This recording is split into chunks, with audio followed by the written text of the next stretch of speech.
We clapped in. We back in. Yes, sir.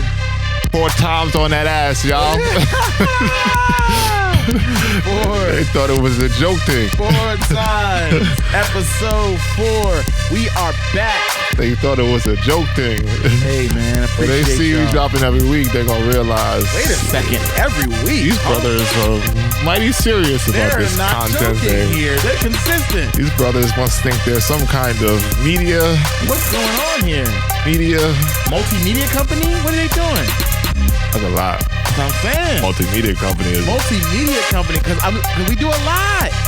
We do a lot already. Let's hold off on the multimedia company. We're pacing ourselves. We're pacing ourselves. We're just happy that you're here. Shout out to Nipsey. It's all about the marathon. You know. Come on now. It's not a the sprint. race. It's not a sprint. Yeah, it's not a sprint. Marathon. Okay. What up, y'all? It's EFS Podcast Episode 4, the podcast for self-starters and those willing to make the most out of any situation. Make the most. I am your host, the man, the myth, the legend, myself. Yes. Mr. Dwight Burke. Mr. D. Burke, Mr. EFS. He's so humble. I'm here with the man, the other man himself. This man's got a lot going on. We're going to talk about it today. I'm just a regular dude, man. You know? Young hitter from DE, baby. Got it. This is Waldo Black. Lovely, amazing. Black, my talented co-host. I tried, man. We're going to talk about it. We're going to get into got it some today. things on the way. Got some things. Yeah, some things on the way. You know? Yeah, man. How you been, man? I'm good, man. Very good. In a good space, you know. Fade out this theme music. Mentally, physically, all things in between. You know, I like that. I like that. You know, it's a really good way to kind of set up how you feeling, you know? There's mental health, there's physical health, and there's spiritual health. There's all kind of health that, you know, you as a person gotta kind of embody and have and feel just to live this life. And, you know, just making sure I'm in all things in between is a good place. And it ain't always gonna be the best days. I'm busy right now. I'm a little under the weather, but end of the day, we here, we alive, and we are back. Number 4 on them. 10 toes down, breath in my lungs, baby. I'm good, baby. Number 4, I feel like it's going to be a vibe just because for me, 4 is like one of my magic numbers, or really, you know, it was my first jersey number 4. The first, like when you talk about first jersey number, first jersey number ever, like the first number I wanted to put on when I became a basketball player was number 4. When you was young. I was young. Shouts to Chris Webber. I was big into Chris Webber at that point. Shouts to Chris Webber. Underrated. 4, so I'm like, I bet. And I was a forward, you know, so I kind of wanted to model some parts of my game after him and stuff like that. So number 4 just stuck out with me. My birthday is the 4th of the month, so you know, that kind of was like, I bet that makes sense. So a lot of my professional career, I wore number 4. Wore 4 early, high school, not. But then I went into 12 in college. 12 was like my number in college. Nice. Just because it's a multiple of 4. You know, so it kind of ties into it that way. Nice. And also my mother and my father's birthday was both the 12th of the month. So, you know, it kind of organically, you know, sat with me that way. Crazy enough, like headed to later in life now, my daughter's birthday is on the 12th of the month too. So 12 is like my real number, but 4 off of that originally was a multiple of, you know, like that. That's how we related it. So, you know, that's my spiel on the number 4. So episode 4 is here today. Episode 4. We are back to get this thing going. A lot's happening out here, man. In 1 week, a lot's happening. Just a quick recap. A lot is happening out here, man. How did you call it with the All-Star game? Because I know it was going to be utter trash. Almost like some premonition type energy. I know, man. It was trash. Trash, bro. Couldn't watch it. Unwatchable.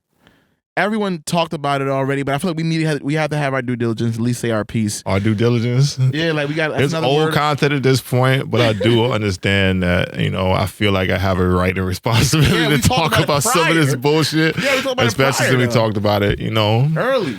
You know, having the opportunity to talk the day before the game and know it was like going to be a shit show. Yeah. I feel like it was so bad this year, though, that like there was very, very little people trying to defend it. Like, trying to even defend the whole All-Star game thing this year was like, it was like, who could? It was a terrible game. terrible game. I think every part of it was terrible. The celebrity game was actually more defense in that game than actually the All-Star game, for one. That's crazy. But two, the slam dunk was kind of corny. Slam dunk was trash. And then the Steph versus Sabrina game was. I just felt like that was fire though. I like the concept more than I like what actually happened. I didn't even think for a second that Sabrina had a real shot. Nah, she had a shot. That girl could shoot. I know she could shoot. That girl got a ratchet. She's a shooter. As I saw Steph with the ball, I was like, oh, he got this. I just it's felt Steph Curry. That's what why are you saying it like that? Like I'm talking crazy for me thinking that Steph had it in the bag. I understand what they was trying to do, and I like who they put on that stage because Sabrina's she's a killer. Like, I agree. In the women's game. I agree. Very respected. Like, she has a sneaker. She has a signature sneaker. I'm not even arguing that. So but you're putting her up against the greatest three-point shooter of all time. But even still, like, score-wise, it wasn't like he just washed her. Like, he didn't wash her score-wise, so it was a little bit of a watchable competition. I guess. The whole her shooting from this line versus that line thing. I saw that whole talk. And yeah, that was interesting, too. And I don't really think that is that far-fetched for that to be a perspective. And I know a lot of it was trying to be made like, oh, like it's a misogynistic thing. Like Kenny Smith shouldn't be talking about, where women could shoot from and et cetera, et cetera, et cetera. But even hearing him, I don't know if you heard him explain himself after he was talking to Stephen A. Smith about it. I didn't. He broke it down as far as what he meant. And TV, when certain things get said in a moment on TV, especially you up there All-Star game, I'm sure they up there having a little bit to drink and stuff too. Like it's All-Star weekend. So they might be up there loose. Listen. My boy said he had to get loose today. Mm-hmm. Yeah. Nah, but back to my point. Like at that moment, they was talking about something live. So it's probably not going to translate the best, especially to millions and millions of viewers when you're saying things like, oh, she should shoot from the women's line. This, that, whatever. Like she basically making it sound like she's not capable from the men's line. Would she have won if she shot from the women's line? Maybe not. But I think the perspective behind it is not that far-fetched, just because as an athlete, and what he broke it down to is like there's muscle memory for an athlete. There's muscle memory for artists and entertainers. Yes. Like there's things that you train at certain lengths and certain levels, and you rehearse it over and over and over again ad nauseum when you want to do it, when you don't want to do it, when you're feeling great, when you're not feeling great, and you develop the ability to hone a craft. Right. But if that changes by a couple steps, that could throw off your whole, that could throw off your whole ability to compete at the highest level for what you train to do on that every single day, And it's not to say that she can't adjust, sure, but for competitive state, like in that regard, that you got to kind of factor in that maybe she could have been a little bit better or more zeroed in on the target that she's hitting from this range versus a little bit further back. Of course she can shoot. She pulls up from deep in game, so it's not like she can't. But from a competitive standpoint, I can see how someone in the moment can maybe with a little sauce in them is like, oh, maybe she shouldn't be shooting from that line, Yes. So and I think it would have made it maybe a little bit more interesting if she shot from that line. Maybe not. But I don't think at the end of the day she would have won because we're talking about the greatest shooter of all time. Sure. I just don't like how they jumped on my boy Kenny Smith, trying to call him misogynistic and all other bullshit like that. Is speaking to something that is honestly not that big Kenny, of a deal. New York legend. Yeah, not that big of a deal. I got you, bro. They ain't gonna hold you down. Kenny's been around for a long time. They ain't gonna hold you down. I got you, bro. Don't worry about it. This will blow over. Yeah, I ain't getting clipped or fired or nothing like that. But get off that bullshit. Like that man was just trying to say like, yo, she trains from this line, so. Let her play to her strengths. Even though her strength may be shooting in general, like for this, she might, whatever. If you bring it in bad point, bad take, maybe. Yeah. I some would agree with it, but leave my man alone. Get off my man back out here. What you want him to do? He had the All-Star game sauced up. I would have been too. Though. I was happy that Dame got the MVP, even though the game was trash. I just like when Dame gets his flowers because he really should have a ring or two. He really should have a better, like he would be legacy level. I agree before I talk about it. I'll let you go first. Yeah, he should be legacy level. I mean, he's not saying that he's not. I'm just saying every accolade he can get to kind of put him in that like category or caliber of greats. Mm-hmm. I think he's that level because like he doesn't get enough flowers in my opinion. I mean, Dame is dead nice. Like it's not to say that he's not a great player. And shouts to him getting the All-Star Game MVP. One, fuck that. Fuck that. You got a championship to win. And I know he going through his personal relationship. Like, man, it's in the divorce. On all the accolades, bro. Nah, I'm not hating on the accolades. I'm just giving you my perspective. Cup. Stop it, man. NBA Cup. I'm not even going to bother debate you on that. Because I let the internet tear you apart for that one. I let the internet tear you apart for that one. 3-point line. I ain't going to do it because the internet people is going, they're going to take care of you on that one. Nah, but back to Dame. Go ahead. In general, I think Dame is amazing. Like, I'm a fan. Dame is one of the people I like to watch in the NBA. So it's not uncommon for me to turn Dame on. Like, I'm happy he went to Milwaukee, all that shit. Personal issues. He's discussed that he's going through a divorce, so that's affecting him mentally. He's having a very, very down year. I didn't know he was going through a divorce. Yeah, man. Yeah, nah. What's his wife look like? I'm just curious. I got in trouble by saying the other day that he wasn't up to standard. Oh, no. And I know that sounds terrible. Oh, no. I know that sounds terrible. I'm about to pull her up. I never saw her. Pull up. You never seen Dame Little Wife? Nah, I'm not in the space of judging people's wives. Let me. That sounds nuts. Now you go. You saying that after me saying that is setting me up for the bash. They gonna bash me. I promise you, they not. Because what I'm saying is, I'm gonna be honest about the opinion of what she looks like. I'm just gonna say that because she's soon to be ex, right? Yeah, it's in process. So to me, it take a while. That takes a little bit off of that, so I'm able to judge on his ex-wife, right? Soon to be ex-wife.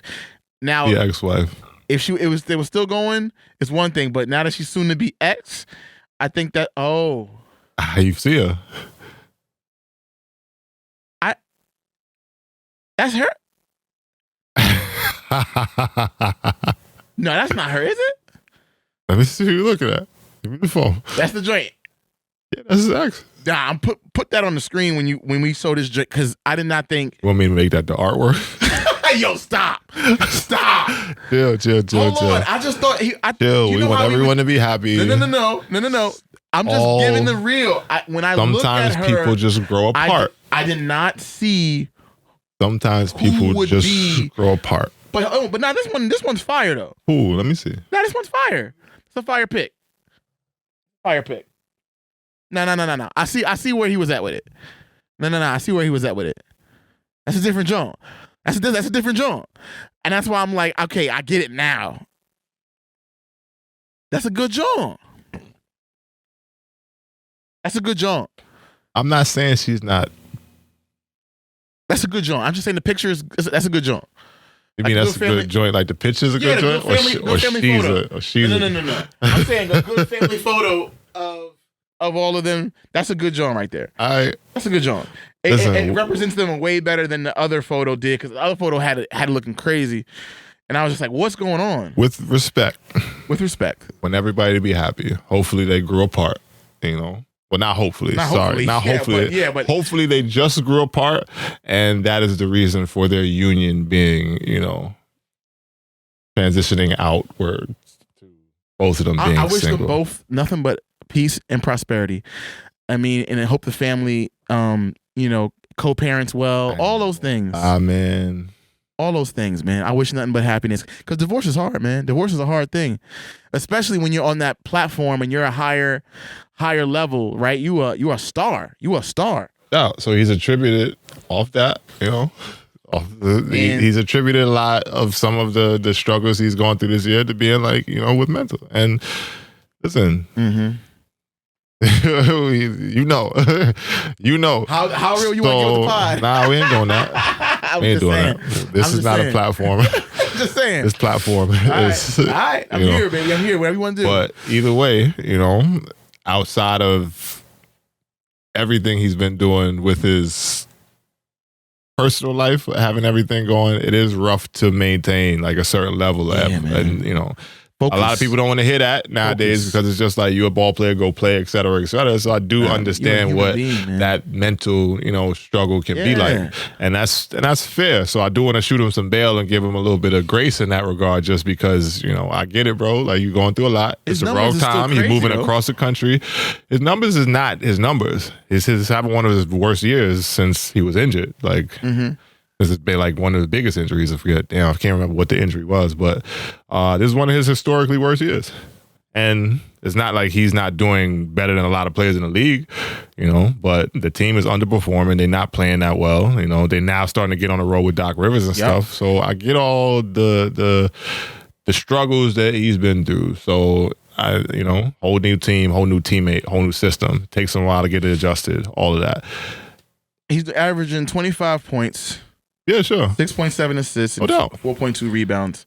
Sure, but percentage is very low. His 3-point percentage is not what it usually is. Yeah. That's a dip off, and that accounts for some of those points not being there. Still all-star caliber, though. Sure. He's an all-star. He's a perennial all-star. Yeah. Like, he's going to make the game because he's at that level, but that's why I said earlier, fuck that, because you ain't got a chip yet. And it's not to say that all players are held to the standard of you're only a great player if you get a chip. I understand that. But if you got a real opportunity now, he needs to get that. Anything can happen in the league on any year. God forbid, because I hope, and Boston's still Boston. I mean, right. So you got that to get over, and y'all not even playing at your peak right now as a ball club. Right. They did a great job. Who was they playing last? I watched the game too. They're picking it up a little bit, and I'm here for it. Yeah, they didn't do anything. Dame was basically using that All-Star game to get himself rolling, I think. I think that solidified for him, like, I bet I'm still that nigga. Let me go out here and shake this shit off the second half of the season. All the struggles, all the, relationship, new environment, new team. So I'm hoping that's what he needs to get going. Yeah. But that All-Star game shit is like, fuck that, bro. I love the concept of All-Star games. I love the concept of Pro Bowls. I love the concept, man. The concept of the best players on the court at one time. The concept the execution, bad. It's so dope. But it never comes through and shines because everybody's just having fun. Nasty work was that game. It was nasty work. I'm sorry. What I'm saying, and I don't know what to do. Nasty work. It was the nastiest thing to watch. Let's say you're now, CEO, Roger Goodell. You're Adam Silver? Adam Silver for NBA. Okay. Roger Goodell for, as I said, Pro Bowl too. Yeah. Roger Goodell for NFL. Adam Silver for what? How do you make both games are trash? But how do you make that exciting again? It's over. Nothing. I think still do it because you have to. There's a lot of marketing things and all that stuff that goes around the All-Star game. A lot of players release new products and things like that, like stuff to give to consumers around the All-Star game. It's a collection of you can network out there. You can bring superstars out there. You can bring the everyday Joe Schmo who wants to travel out there can go and stimulate the economy in the city and all that stuff. So I get you still do it. But there's a hard sell on making it a very interesting thing for people to get behind competitively. Sorry, I know I said I was happy about it before, and I'm not killing you as a player. Like Jaylen Brown, I'm sorry you should have sat out of that shit. Stop it. Why are you hating on Jaylen Brown, man? I'm glad he tried to do it, but he jumped over Kai Cenat. Like what? I'm back on you. I'm sorry. Why you keep coming at Kai? I'm not coming at Kai, but you jumping over shit that's not tall in a dunk contest. Real shit. Listen to what you jumping over shit that's not tall. You're saying Kai's short. I hear you. And he's sitting down in a chair. So he's not even as tall as he could actually be. You jumping over this man to do the D Brown dunk wrong. He did so wrong. I was so upset by that. He was looking the whole time and then trying to look like what was that? He posted the actual practice dunk before that, which was better. Yeah. Because he was getting so, I'm guessing it was a reaction to I'm getting my back torn out. I got to show something out here. Sorry, bro. I'm glad you was an all-star caliber player. You're the richest player in the NBA. I get all that. Sit down, man. No, don't sit down, Jalen. Because what you did is what so many other superstars should have done. Sure. For years. And that now the fact that you came back, all you gonna get is flack. Nah, get that man some grace, man. Even if it was whack, it would have been better if he had a bunch of other super stars in the competition with him. That. Going back to the 2000 dunk contest, like I said, that joint had favorite one ever, Vince Carter. I understand, bro. Tracy McGrady, Steve Francis, top 3 names in the dunk contest. We're all gonna be in agreement. Vince smoked them, but the rest of them still had great performances. Yes. So even if, say, for instance, Steve Francis didn't have the best performance, but you still got Vince and Tracy to go bananas, it would have made it a better feeling for a guy like Jaylen Brown if he was in a setting like that. If he had other superstars around him. Let's be real. Going back to the point again, we need a G Leaguer to come in. But Mac got some hops, and he definitely knows what he's doing. G Leaguer. I understand that. They got to pull that man from the depths of the NBA basketball. Like hey, we're gonna pull you up, we're gonna dust you off, we're gonna put you on the All-Star now, and look, do something for us because this shit is bleeding dry. Like this competition is nasty. Is that bad? I'm saying is nastiness, bro. We need to show love to like Jaylen Brown and others. Sure, I respect the attempt. Yeah, that's what we need to do. Because I respect the attempt. Guess what? It's gonna die. But come out there and do something too. I think he tried. The first couple dunks, I forgot what they was. Don't come out there and then the days before that, I'm seeing in the media, I'm one of the best in the league at dunking on people. Like unless that was fake, but I saw it on what I thought was reputable sources. Him saying I'm one of the best at dunking, like on dunking on. Sure, but don't say anything about dunking before the dunk contest if you're gonna come out there and do that. I understand, but I think we need to keep your mouth shut and come out there and represent for the stars. You're coming from a perspective of a professional basketball player. I'm coming from a fan of basketball, watching it. Just the fans don't like it either. The fans don't like it either. I like the attempt. Even if it wasn't executed, give him a lot of grace. And I'm willing to give him grace for stepping out there. Because we need more stars to step out there. But if they come out and they get treated bad, like why am I going out there and getting treated bad? They're going to come out even less now. Why? Because even the fear of getting the flack that Jaylen Brown just did the next year is going to deter them from entering the competition. That's why I'm saying we need to give him grace. So what he did was actually a detriment to the cause. But I think what he did was a detriment to the cause. What All-Star game was it? It was the J. Cole All-Star game. I call it the J. Cole All-Star because that performance he did for the for the All-Star game was fire. It was fire. The halftime, right? It was like halftime. He did a whole show, whole concert. It was fire. It was that, and then he did I think it was was that the Aaron Gordon? When it was him. I feel like it lines up mentally, Tom. My memory is a little foggy on certain things. But was the last the All-Star game that I really was like, this is a good game, had good energy, good vibes, and I'm of the modern era.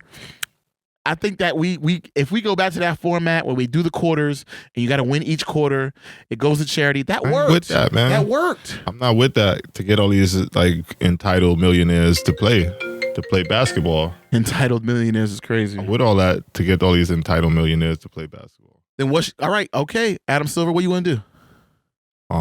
Solutions. No solution. I can't think of one. And Adam Silver's got a lot more business brain than I do. I'm just giving you the reaction from the people. But you're a professional dig it out because it's trash. You're a professional basketball player. Of course, you're going to look at it from a different lens, too. I look at it from the lens of like we lost in the sauce now. Like, again, the players have to be the ones to say, we about to go out here and rep. Like, players. I don't think they want that. They don't, which is fine. But again, beat it. Like, beat it. Just make it a wash and just come out there, represent your brands, do all that other stuff, but don't like try to get the consumers to actually buy into this is a real like thing. Maybe instead of the All-Star game, we could do the NBA Cup during that time frame.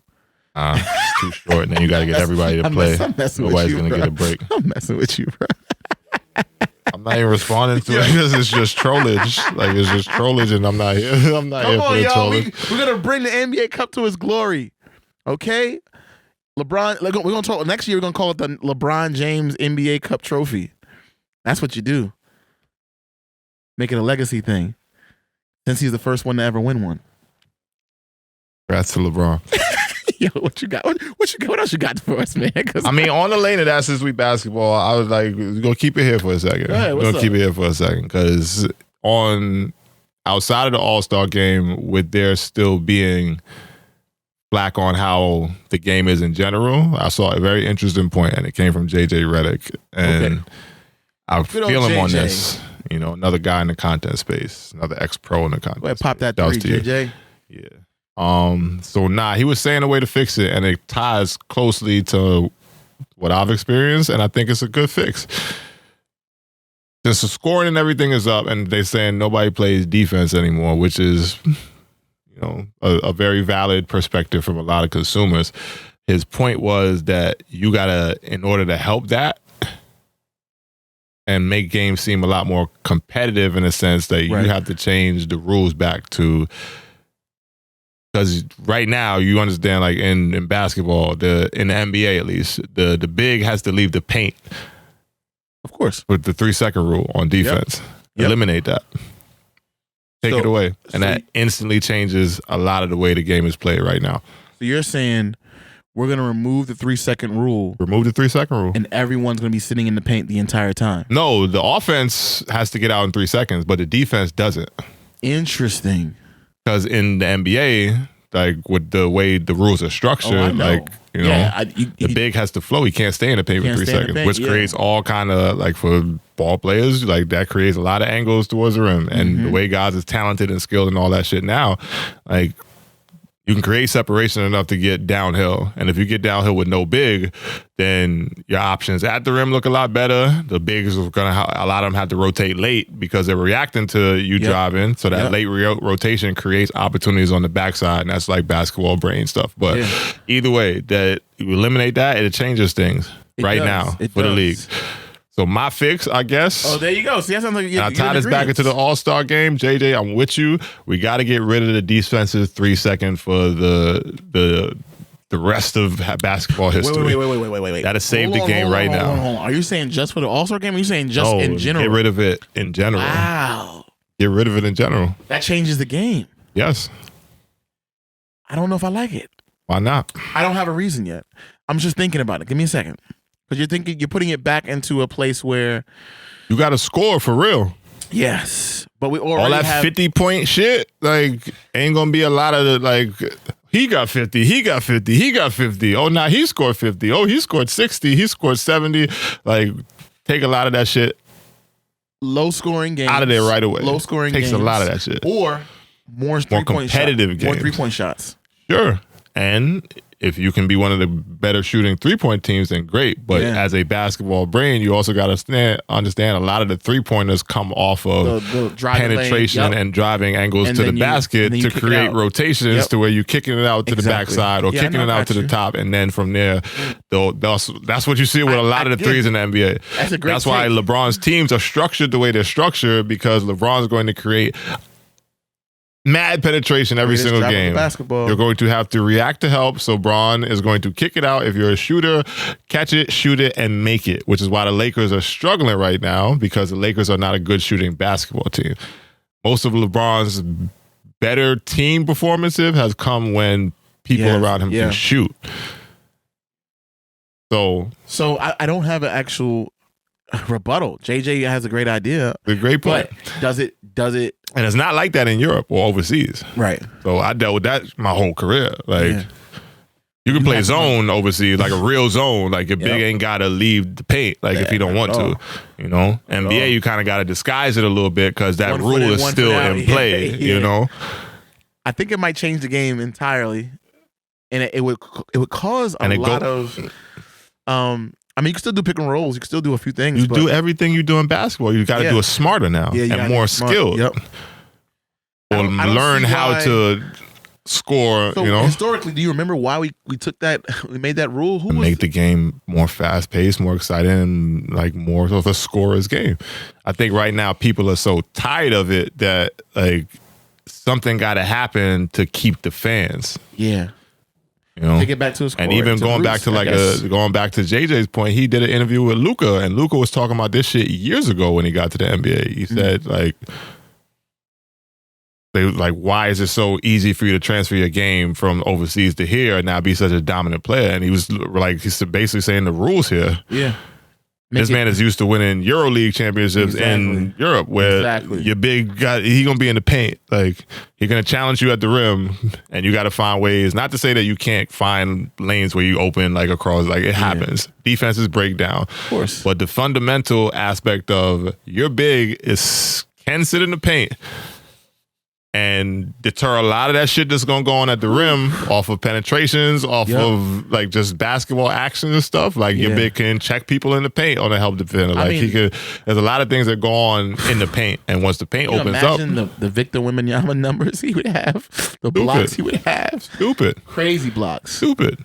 If he could sit in the paint. Stupid. The Spurs defense would get 15 points better immediately. Yeah, with a guy like Victor Wembanyama. That would reshape the entire league, and be a resurgence on finding good bigs. So now, the players that are the top dogs are still going to produce, because those guys are used to, like, as a star level player in the NBA, you have to be able to hit tough shots. Right.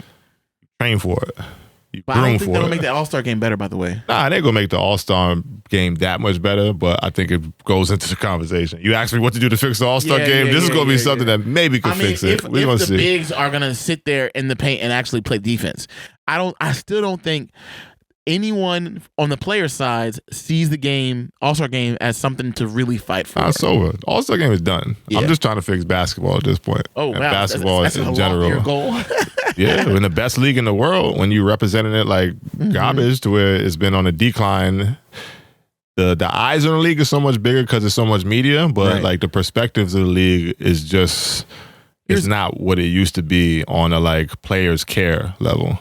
And that's my fight. I'm gonna yell that shit till the cows come home. The players gotta care, and the players gotta want to put out to a certain level. And I understand that certain things that go on. I'm not bashing the players. I think they do a great job representing basketball in like from a global marketability standpoint, and you know, being faces and being personalities, being in media, doing a bunch of different things. Like, I support all that shit.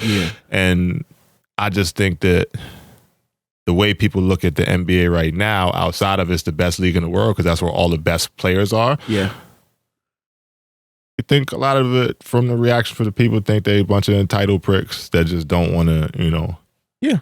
And as a player, like, I'm players first, so I get a lot of their gripes and perspectives, but for me, oftentimes it's just like you got to put up or shut up, you know, especially with that whole NBA Cup shit, seeing what that did, the excitement for it. What did I say? I said after the NBA Cup, the NBA is going to go right back to the same thing it's been.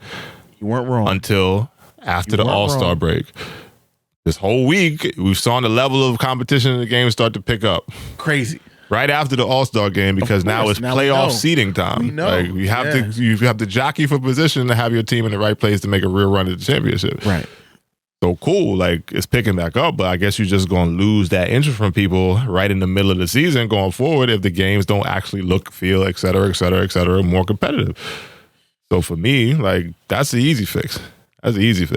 Put that rule back in, and then from there, we see how it plays out. What if we opened it up a little bit? Open it up to what? International teams. Nah, we don't want that. No? Mm-mm. It's too prestigious in the NBA. Like, outside of the regular season, like preseason, they do some competitions versus international teams. Like, say Real Madrid will fly over here, exactly, or like any one of the big EuroLeague teams. Like, not to our audience doesn't know that much about it. So, but even still, in the preseason, that would create a different level of competition. Sure, it's been like if you knew your spot, out there, but you knew your spot wasn't like right now. We got NBA. You know, you know that it's already a select few people that's going to be all-stars. But then you got to also compete against, you know, international stars, too. In what sense? Like, you saying mixing them into the NBA or just creating a separate competition for it, like the NBA Cup? I think, honestly, if you do the stars, right, if you do NBA Cup and then open the NBA Cup up to others, that could be just a starting branch. I'm not saying for the full fledge. As you saying that, it could be something to throw out there. Yeah. Like, as just a part of the NBA Cup. Exactly. It'd be very, very crazy to work out scheduling wise, though. Yeah, I can say that 100. The logistics of it is going to be nasty internationally. Yeah. To get all them teams who are already playing in competitions or preparing for their seasons to now put stuff on pause, move games around to come do like the NBA Cup. A lot of movement, yeah. It would. Yeah. Can it be done? I'm sure. These people they get paid a lot more than I like do to make these decisions. So I think it could happen. You could put it together. I think that would be something that could be an interesting thing to watch just because it's never been done before. Exactly. But you also got to get the NBA players to buy into that because they just going to look at a lot of those teams like they're not in the NBA. So why would I give a fuck about this game? That's a good point. But I think it means more when it's NBA versus NBA because a lot of the league stuff is like this is the league, so the league shouldn't be, watered down with the overseas competition. Even though there's a lot of NBA talent. Like I played against dudes who was on the draft board overseas. I know, I know. The talent level's still at elite level. Sure it is, but it's still the mid level to. There's some low-level NBA teams that could probably get knocked off by some overseas, like the big teams overseas. But the mid-level to like the best teams in the NBA, I would say probably not. If they actually came out there to play for real. The talent is too. The talent's there, but the hunger, the fundamentals. Sure, and that matters. You see what happened when we go over to the World Cup and the Olympics? Like, we get our ass busted sometimes. We get our ass busted. And that's the best collection of players we got. But I also think that goes to. But take that back. It's not the best collection of players we got. It's not, for sure. And that goes to another thing I'm saying. Do these players give a shit? Like, because outside of the guys that have held the flag for USA basketball for a long time, like Dwayne Wade when he was still a player, Kobe, God rest his soul, like, that era, LeBron early, Melo early, 3-time freaking gold medalist, like, shouts to Melo, big accomplishment on the international level, that type of shit, So if we not there right now, and you can't get the Kawhis then Paul George came out before, so it is what that is. Steph has never played on the Olympic team, so these guys got to come back to represent basketball on the highest level of this is talent, and don't shit y'all got over here match up with that, which is gonna be tough now because it's shit out there that can match up with that. Giannis is not from America. Luka is not from America. Embiid, we don't know where this nigga from. He can choose wherever he want to be from, but he's technically not from America. Like, there's a lot of studs from overseas and guys who just are dogs in the league now. So I think the global game benefits from having those talents overseas to come over and play. But again, these guys, back to my point, they also leave overseas to come play in the league because they know this is the pinnacle. This is what watering down the NBA Cup with overseas teams, I feel like it could be looked at another way, like as they reaching for some shit now, like know. So it's interesting. It could be something interesting. I just think of ways. It's a hard sell for me to say. I'm trying to think of ways because it's about cultures, right? The culture of basketball is now global. It's not just in America.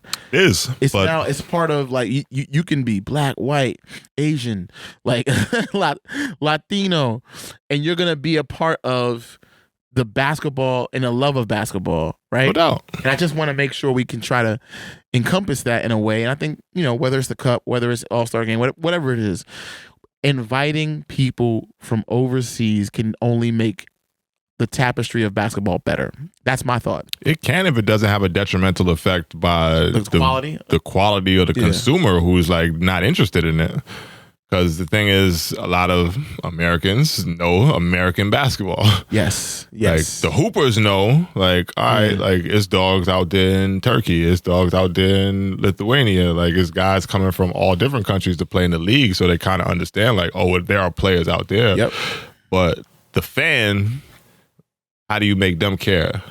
I think it's by other young talent going overseas, improving themselves, and seeing that there's a quality performance that can come out of young American talent in those markets. I mean, we've been dominating overseas for years. I know. I'm not saying it yes, but dominate overseas for years. But even still, I did that. The popularity of overseas basketball.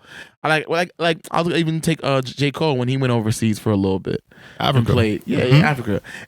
People was excited about it for a little bit. No, but that's J. Cole. I know. I'm just trying to open I'm trying to open the conversation, really, because I think if we see more Americans in the international market, it'll take away some of that. The only way to go is the NBA, and that's it. Like, you know what I'm saying? Like, I mean, they got young dudes that been doing that now, though. Like, you're one of them. I mean, yeah, but it only really matters so much. to the American market because they only really care about the NBA like that.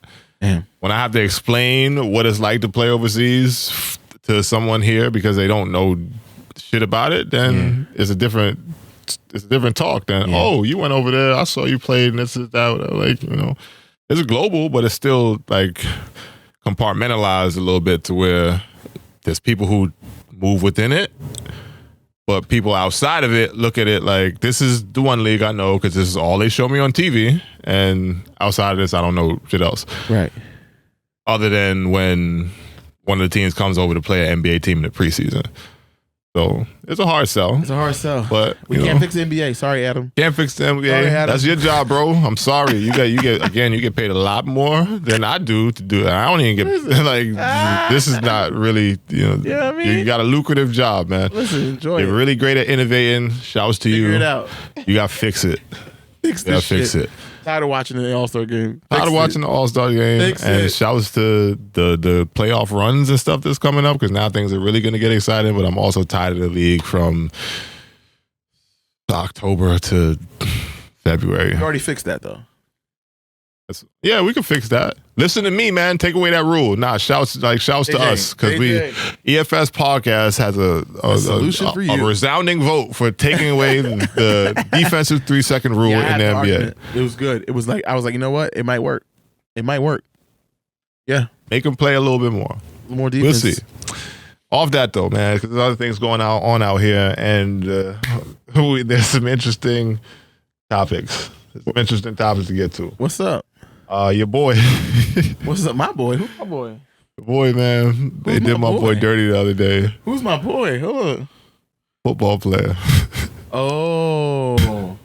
The football player.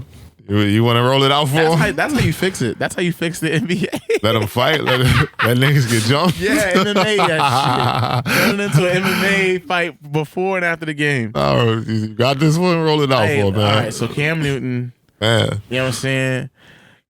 He definitely had an interesting event that took place the other day. It was a 7-on-7 football academy experience where he was hosting it, and I don't know. They don't have. I've like looked and tried to investigate what the reasoning was. Like, why did it even happen? And there was I've gotten nothing. Getting jumped at your own shit is crazy, bro. It's crazy. I just got to say that. Getting jumped at your own camp is crazy. It's crazy, but like you had to do somebody bad or somebody just came in there with a nasty energy and was like, this is where we at today. Well, we jumping you at your shit. But shouts to Cam because he held his own. Like, Cam ain't no, like, he ain't football no slouch. Player. He didn't go down. No. He ain't go down. Pat stayed on. He ain't go down. He definitely, you know what I'm saying? The hat ain't moved. Like, yeah, you can't jump nobody and their hat still on. Exactly, you failed. You failed on that one. Y'all youngins don't know how to fight. No, they don't. It looked like it was some young dudes. For me, it looked like young good people. They don't know how to throw their hands, and I think that's cultural. You know what I mean? And generational. I should say they don't. That's not what they learning. They don't learn to throw hands. And for you to want to throw hands with Cam, like. Over you wilding out the gate. Over what? Hey, we got a podcast guest. Oh man, we got a guest down here. Hey, come on up here, bud. Oh, how you get down here, man? What's going on? Come here. This is a sacred space. This is a sacred space. Yeah. Nah, but for Cam to get jumped on, like you tripping if you're young. You one of the dudes like literally had an opportunity to learn from one of the GOATs. You know what I'm saying? One of the that's the problem with these youth, man. Who's representing us positively. He ain't out in these streets. He's not in, got no legal trouble. He ain't like, and he's doing something for the community. I'm sorry, you trying to sow his royal oats everywhere. So listen, we ain't going there. But I'm saying he's doing his things to kind of help the community by throwing these getting events. Jumped at your own shit is nuts, man. And the fact that the people can't appreciate that, instead they're gonna fight. And I know it's crazy, bro. There's two sides to every story. I get all that, but getting jumped at your own shit is kind of nuts. It's beyond nuts. It's uncalled for. And the people that jumped them, like, what y'all doing? What are y'all doing?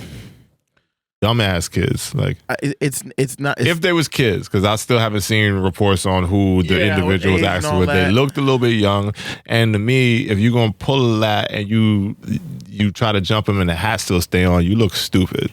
I mean, you look wild. You look crazy. The potential reason for why they would do something like that. I'm just trying to think. I don't even care the reason so much.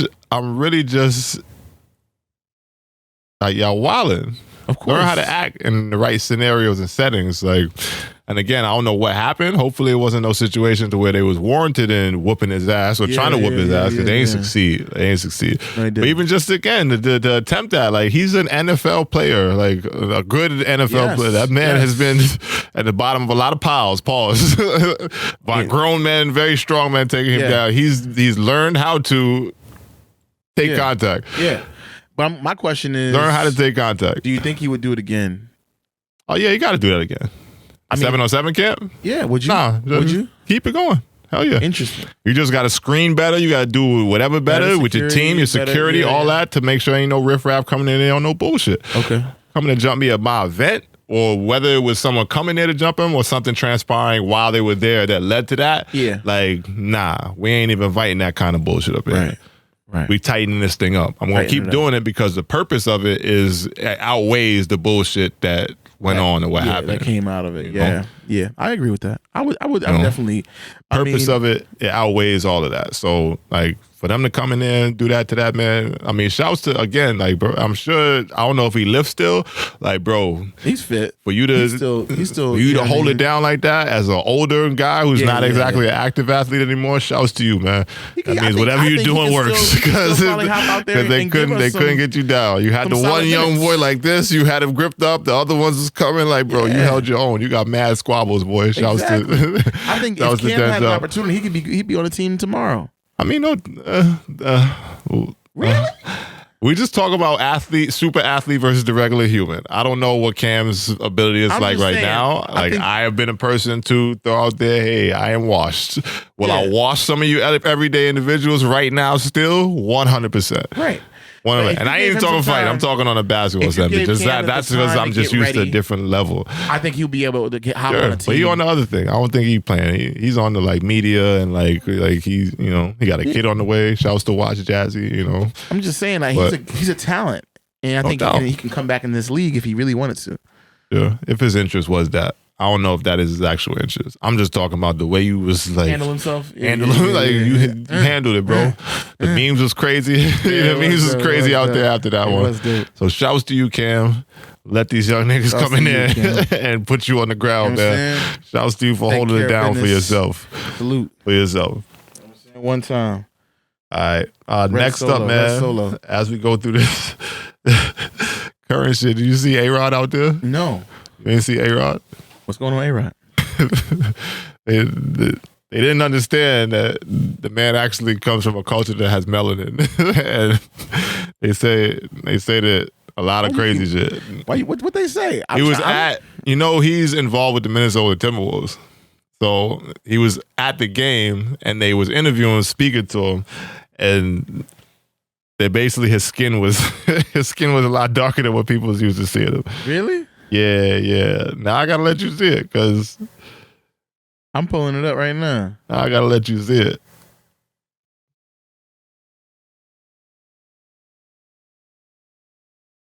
Up to you, Alex Rodriguez, man. He used to be with J-Lo, right? Yeah. J-Lo's ex.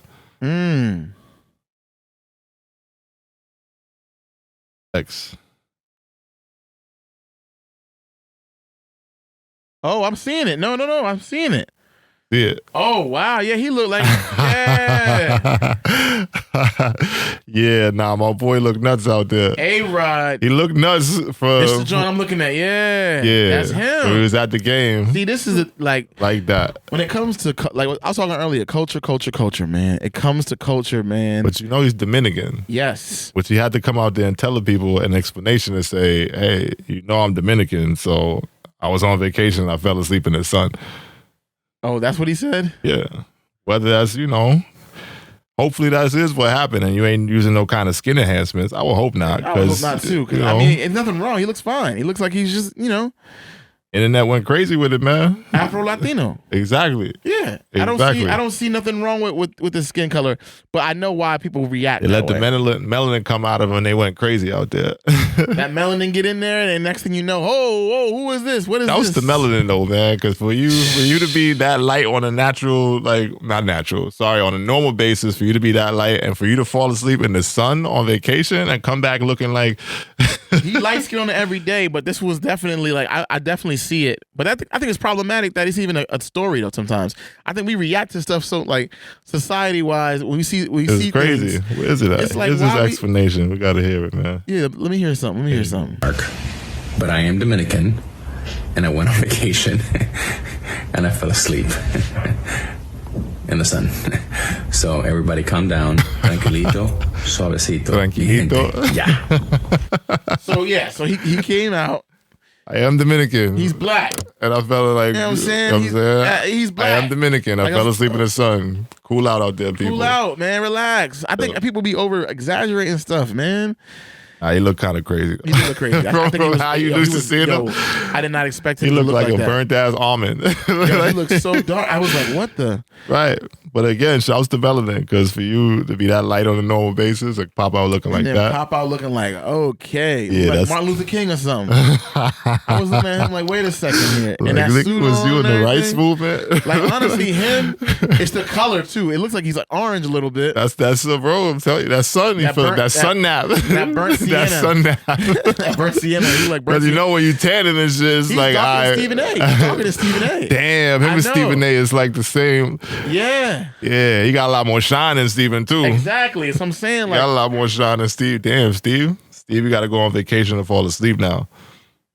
Oh man, but still, like, I feel like if he's okay with his skin, then everybody else should be okay with it too. You know what I'm saying? Gave like, man heat out there, it's popping big shit on my man. Alex Rodriguez skin. That was the Alex, man. Dominicano. Who was he married to? I'm not gonna go there. Still, man, we gotta leave people, girls alone. Gotta leave people, girls alone, because I almost got myself in trouble. Listen, I'm just saying. With Dame, and I ain't gonna do that. I ain't gonna do that. What else we got going out here, man? What else we got going? I got something. What you got for me? Listen, man, I just want to let everybody know, the podcast is another space where I get to like share about my experiences and what's going on with me. Right. So I wanted to share with you in the EFS pod family that my EP is dropping. Oh yeah, we knew that. Yeah, we supposed to get to that anyway. You know. Yeah, 319. Let the man talk about his experiences. 3/19/24, man. It's gonna be a beautiful. 3/19/24. Yeah, man. Release date. That's release date, man. Mm-hmm. It's gonna be beautiful, man. Everything was just finalized. Everything. I own 100% of my publishing. Okay, own all of it. They ain't gonna take you. You can't take that. I bet. My boy got his pub. Nah, I'm just saying. My boy got his pub. I got his pub is not for sale. My masters. His pub is not for sale. You know what I'm saying? EFS Records. Nah, but chill. Chill. EFS Records is not a thing. Yo, you know what I'm saying? Yeah, if you tired of getting the runaround, niggas dancing all in the videos. Now I'm teasing. But tell them about it, man. What's the project? It's beautiful. It's called Heartstrings. Heartstrings? Yeah, man. All right. How long has it been in the works? How long has it been working on it? It's been about, I want to say, a strong 2 years, man. 2 years? 2 years. How many tracks we got? 5. 5? 5 tracks, bro. Okay. 5 tracks. It's available for sale and purchase if you want to purchase it on 3/19/24. March 19th, 2024. Yes, Heartstrings coming to a platform near you. Yep. You motherfuckers go cop, stream, download. Come on. Run it up. The 20th, I'll be at University of Delaware performing, and I'll be judging a competition, Jawn, out there, do a little performance, kind of like release, kind of like give out a little bit of some little prizes and all that. I bet. Good little, like, you know what I mean, coming out party kind of, Jawn. What's the vibe of the project, though? The vibe of the project. All the particulars around the rollouts and all. What we talking about on here? We'll show the artwork. It's literally a journey to finding love. You know what I'm saying? Mm-hmm. Like literally the journey to finding love. And it starts with, being with somebody who doesn't know themselves. Going from that, we travel through, just going out, how, you just go out in them streets, mm-hmm. You know what I'm saying? Looking for Jawn, trying to connect. And you get kind of stuck in that journey. And it's like, I need more than that. Come on, I don't want anybody stuck there. Don't get stuck there. Man, there's more than fun for a little bit. There's more to life. There's more to life. It's fun for a little bit, but it's try to uplift yourself from those that state, coming to a higher state, and then connecting with somebody, meeting somebody, realizing that you really have to smile through the pain, right? Even if through smiling through that pain, it doesn't change anything for you. It might change for somebody else. It might help somebody else just to see that smile on your face and see you pushing forward through whatever you're dealing with. And then it ends at a place where that you find that love. You never find the start. You just keep going. Just like the start and the end usually is connected to each other. But if you never find the start to the love and you just enjoy each moment, it's endless. And I think that's the beauty of the project. So yeah, 5 songs to tell that beautiful story. I think people are going to connect with it. And I'm excited, man. I'm really excited. Any features on there? It's just you. Yeah. My we boy singing, Quest. we rapping. Like singing. What we doing? I would dub the long version is it's alternative, electronic, R&B, and hip hop. That's the long alternative, electronic, R&B, and hip hop. Exactly. So you gotta let us play a song live on here or something. Of course. You want me to send something over to you or something? You know what I mean? We're gonna wait on that. Yeah. But at the same time, close to the release date. We got time. Yeah, we got time. So at the end of the day, I drop a little sleeper. I'm just giving them the heads up. It's coming. It's coming. Your boy gonna have some music videos. It's gonna be good. It's gonna be good. We got videos. Listen. It's coming. It's got videos and I ain't get a call. It's on the way. I invite you to all my shit and I don't get a call for your video, bro. Listen, if you want to come next joint, I'll let you. Oh, now I get the. You want to come. You already just told me you busy. Like I'm like, all right, I'm crazy time, bro. Like, you gotta tell me first, and then if I tell you I'm busy after, then fuck me. But at the end of the day, if you don't tell me first, all right, man. Yeah, man. Yeah, it's on an R&B tip, so I don't need more dudes usually. So. Oh, you want ladies? All right, my bad. If that's not the treatment for the video, I'll stay the fuck away. I'm gonna just stay in my lane because maybe 6'8" athlete don't fit the aesthetic. Exactly. All right, my bad. I'm gonna not insert myself into your creative process. I'm sorry. Nah, it's all sorry. good. Look at me. But definitely, if there's something I can call you on. You know, you're one of the first calls I'm gonna make. Like, yo, I need you to pull up for this. There's a Jawn called Vertical on there that I think is Jawn be that. Hey, Vertical, you need me to dunk? No, maybe. You need me to jump over Casa Nat? Yeah. Oh, yo, stop. Kai, we appreciate you. I can jump over Kai now. I'm sorry. We appreciate you, Kai. I can jump over Kai right now. Kai, we appreciate you. Yo, Kai. No smoke with all them people that fuck with Kai, man. You better leave Kai alone. We need your book info so you can come into the video. And we're going to put you in the video. I'm going to jump over you, dunk crazy. I'm going to look at the rim, so I ain't going to act like I'm going to not. But we're going to make this shit lit for my boy video. Shouts to Kai and that. Come sit down. Go. Nah, you ain't got to sit down. You can stand. This time you can stand. Yeah. I think you can get over it, Kai. I'm just saying, because you got some talent. Oh. But anyway, it's going to be good, man. I'll definitely let you know what's up, and then we'll figure out the storyboard and all that, and then we'll shoot. What's the name of the project again? Heartstrings Dreamers Edition. Dreamers Edition, man. Yo, Meek, we need a feature. That's Dream Chasers Edition. I ain't no. But Dreamers Edition, man. Yeah. It's a dream come true, man. I bet. It's a dream come true. I'm looking forward to hearing it, man. We gotta play something for the people. All streaming platforms. All of them. We everywhere with it. Look at us taking over all the waves. The podcast waves, the music waves. Yeah, man. And shouts to Creatives Only. You know what I'm saying? I got my Creatives Only hoodie on right now. It's another little collective I'm rocking with. We did a event not too long ago. Okay. Fashionably Black. Definitely should have pulled up to that. That's what I posted on the gram. You ain't know my body, bro. Listen, you know my body. I'm just saying the Fashionably Black event was. I posted it. I talked about it. You ain't pull up to that, bro. You gotta tell me. Like you can't rely on social media because I might not see some shit till 2 days after the shit is over. That's true. You know, but that was a good little Jawn. Tell me I make time for it. That's a different story. Or again, if I'm like, yeah, bro, I ain't coming to that. Then that's a different. Listen, we came together. We shine. It was like I want to say like 9 to 12 different fashion collectives, all converged at the beautiful Dahlia in Wilmington. It was nice right by the water. Beautiful weather that day. It was like a nice day, like randomly nice Sunday, and good food, good vibes. Nobody was fighting like Cam Newton's events. Yeah, man. No shot to Cam, but that was to Cam because he held like, his own. Yeah, no. I was like no shot at him. Like I was just saying that nobody was fighting. It was all positive, good energy, and we doing more. We doing more things though. We gonna do a lot more. You know what I mean? Shouts to creators only. You know what I'm saying? My team over there, they definitely doing big things, man. I'm just really appreciative to be a part of Click. You feel me? But I'm working just like you working, man. All working. Listen, we gonna work, man. I might be out DC. You know what I'm saying? There's some things going on down there. I'm gonna have to check out, you know what I'm saying, some events out there I gotta go to. Listen, my boy is out here. Yeah. I'm gonna be out here, but I ain't telling you where I'm going because I want complete I want complete space to move, and let me stop in front. Like I got any motion going anywhere I'm going. And the ops out there. I'm out here. Yeah, hey, people really love you out here, man. They do, man. They show the flowers, man. They get the flowers to you, man. You definitely have made a lot of people. You've impressed a lot of people, and a lot of people appreciate you. You know what I'm saying? At least the circles I'm around. I live my life in service to others, so. Exactly. Hopefully. I gotta Jawn, I gotta get me a Jawn. Yeah, see? Now you slipping. Look at you. Yeah, look you slipping. Look, he trying to find his quote live during the pod. I wasn't gonna say nothing either. Me, bro. You caught me slipping. I got you. I have one. I got you. I'm gonna give you time because he still got some other things to roll through. So I'm gonna give you time. Fine, get your shit going. Yeah. Because you know, there's been a lot going on out here. Can't forget to leave these people with something at the end of it. Yeah.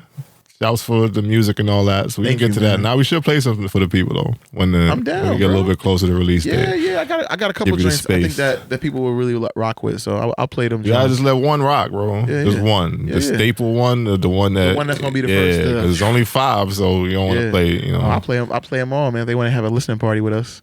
That's live listening party at the pod. That's for the Patreon. Put that on the paywall. That's on the paywall. That's on the paywall for sure. I like that. I bet. Nah, we might roll some this exclusive content out to y'all. Facts. Moving forward, man, we gotta talk about some things that sat true and reigned to my core a little bit. Shouts to the Additions to the Wall. You know. Yes, sir. This is a piece that I got back from my dad because he stole the shit from me. Bought this probably maybe like 2009 when I was leaving college. So this piece is literally years and years fucking old, like approaching 20 years old. Damn. Did you see the movie yet? Yeah. Yeah. That's what I'm talking about. The One Love movie? Yeah. Fire. Was it? Yeah. There was a lot of controversy. For what it is and what it represents, fire. There's some things, of course, that you don't like. There's cultural. There was cultural issues because he wasn't Jamaican and all this. And all for that. Sure. Was that? Could you tell in that?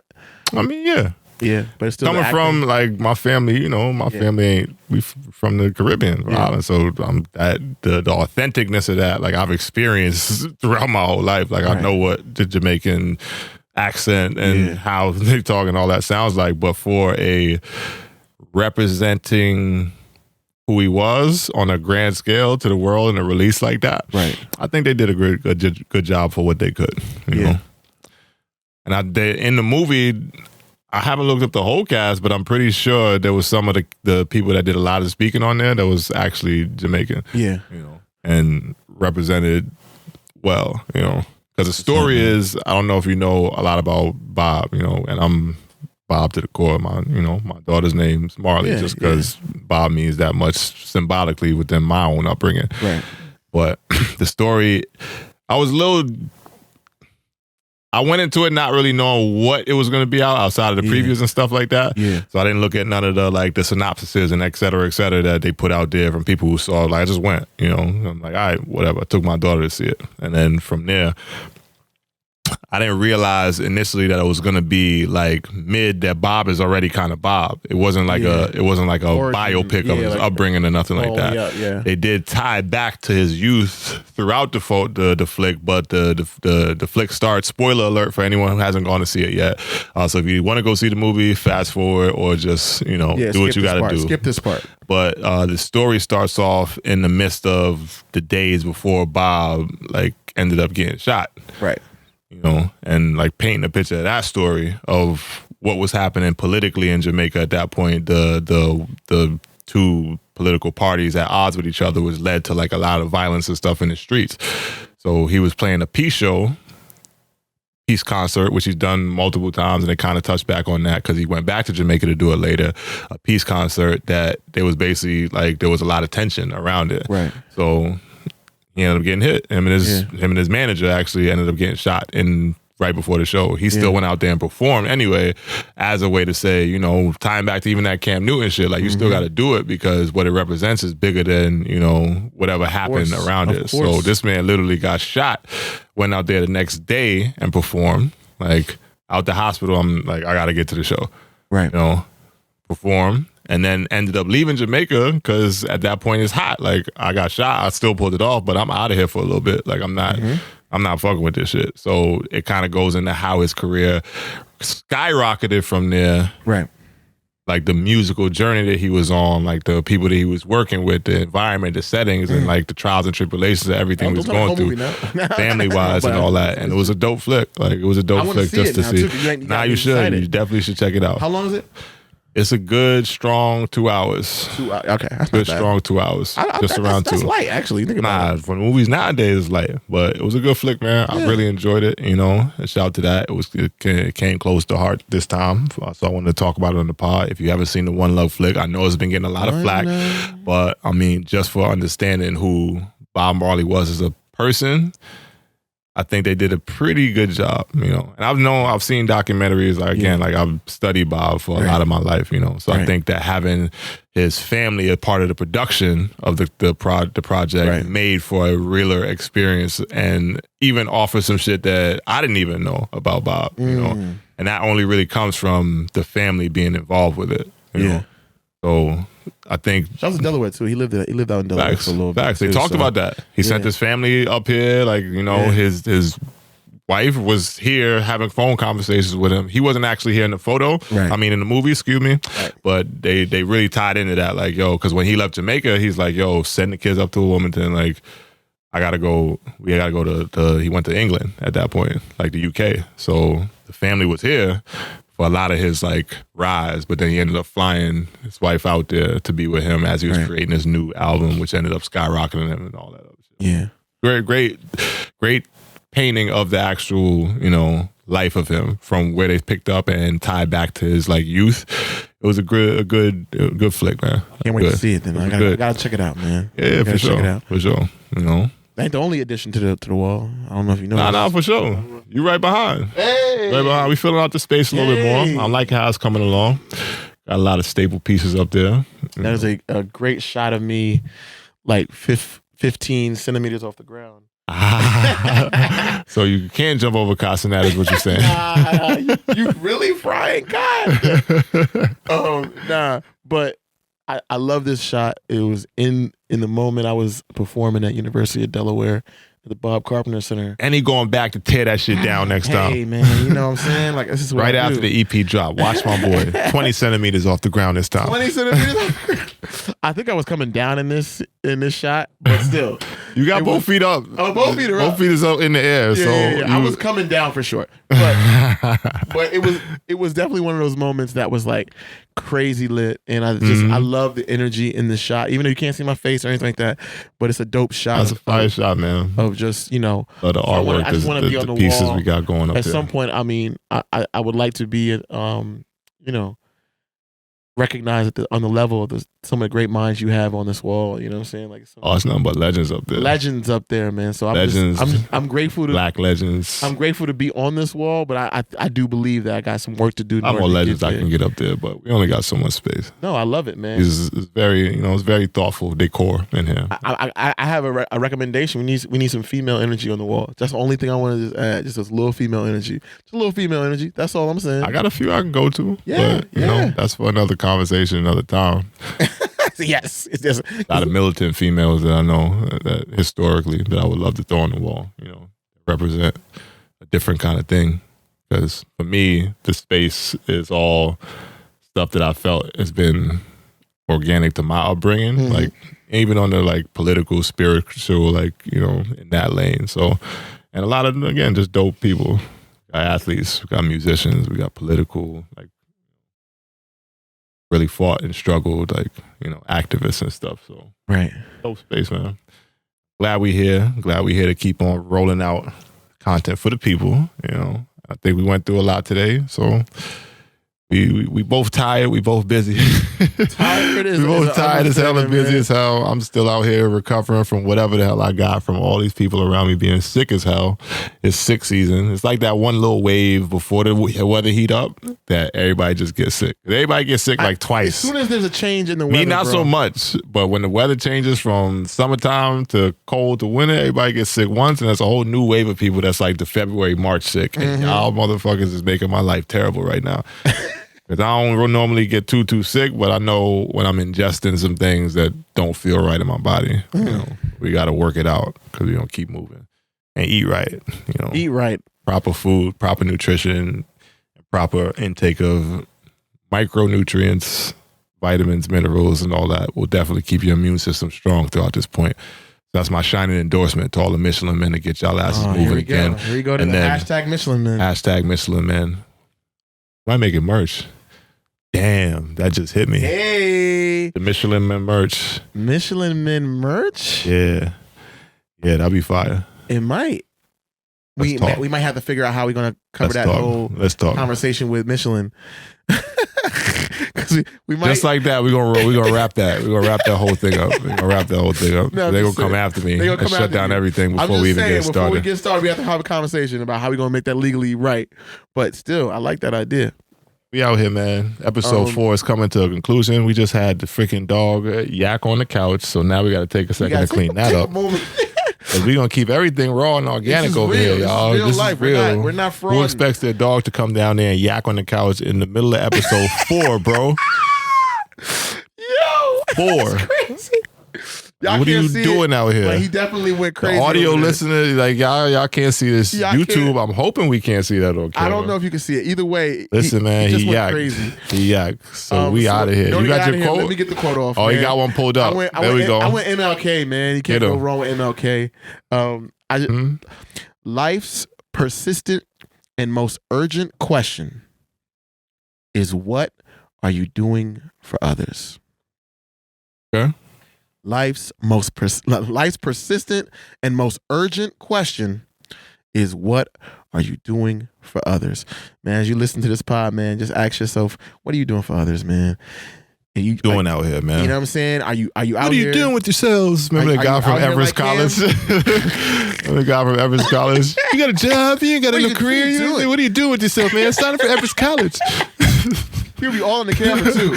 What are you doing with yourself, man? What are you doing with yourself? I used to sleep with the TV on. Like in college when I used to go to sleep and the TV would be on, I would wake up sometimes. They play that during the middle of the night. Right as I'm rolling out of a slumber, damn, the TV's still on. You hear the average dude yelling at you. What are you doing with yourself, man? Get your life together.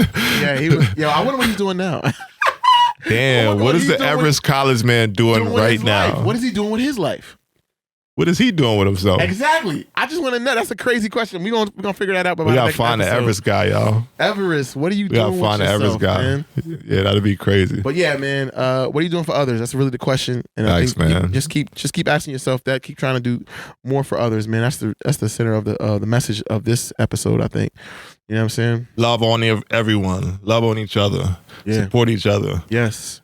Do everything to make sure the society doesn't turn into the AI wasteland, which is about what it's going the way to. Kill all these AIs right now. I'm sorry. Shut it off. No. Shut it off. You know the algorithm can hear you. Shut it off. The algorithm can hear you. If we haven't seen every movie tell us where we're going is bad, I don't know what else to tell y'all. Yeah. The robot's gonna kill us all in our sleep, so just shut it off right now. My last word to y'all in episode 4 is cut off all the AIs. We're making too many too quickly, and it's gonna go to a bad space. Stop it right now. Cut it off. Just turn off turn it off. The graphic arts AI. Those Jones is dope. I mean, that's just one of them, bro. They're making too many. Yeah, they're going crazy. They're making too many. Once the AR start making themselves, then we stuck. That's when it's over. Because they're going to make themselves with all kind of capabilities that you niggas ain't ready for. Exactly. That's all I'm saying. Exactly. That's all I'm saying. We seen too many movies. Yeah. I'm going to just leave it there, man. With that said, EFS Podcast episode 4 is out of here. We got 4 in the big books. Number 5 is coming at y'all. And they thought we was a joke thing, bro. Nah, bro. Random's crazy if they thought that. Nah. Man, them crazy if they thought that. Crazy if y'all thought this was a joke thing. We out here. We ain't going nowhere. But as always, man, y'all be great. Y'all stay safe in this crazy world. And just know we out here. Back with y'all with the next one. Later. See y'all.